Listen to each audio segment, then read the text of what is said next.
Il fratello di Paolo Borsellino interviene nel merito delle motivazioni della sentenza assolutoria al processo trattativa, ripristinata la convivenza pacifica tra Stato e mafia.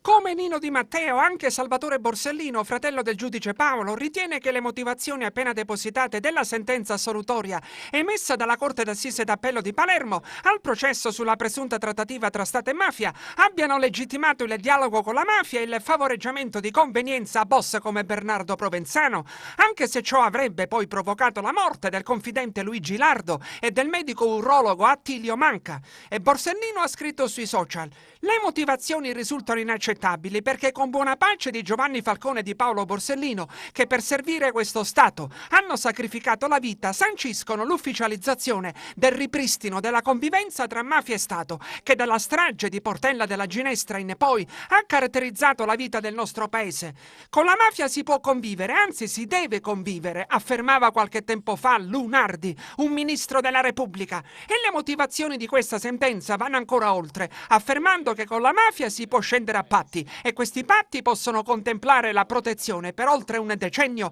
della latitanza del capo dell'organizzazione criminale stessa, Bernardo Provenzano, così come oggi viene protetta la latitanza del nuovo capo della stessa organizzazione, Matteo Messina Denaro. E con buona pace di quelli che per proteggere questa latitanza di Provenzano hanno dovuto essere eliminati, come Luigi Lardo, infiltrato nell'organizzazione criminale e ucciso prima che potesse iniziare la sua collaborazione ufficiale con la giustizia, e come Attilio Manca, ucciso perché non rivelasse ai rappresentanti dello Stato che aveva visto al capezzale Bernardo Provenzano quando era stato chiamato ad operarlo, e come lo stesso Borsellino, ucciso in una strage i cui tempi erano stati affrettati perché a questa trattativa si era sicuramente opposto. È stata una trattativa che per anni è stata chiamata presunta, che per anni ho continuato a chiamare scellerata e che così continuerò a chiamare nonostante gli equilibrismi verbali di queste motivazioni, che arrivano addirittura a definire la trattativa come portata avanti per fini solidaristici. Ma per solidarietà nei confronti di chi? E soprattutto su autorizzazione di chi? Quelli che hanno condotto questa, come è stata definita, improvvida azione, erano funzionari dello Stato. Non basta dire che se hanno sbagliato non lo hanno fatto per favorire la mafia.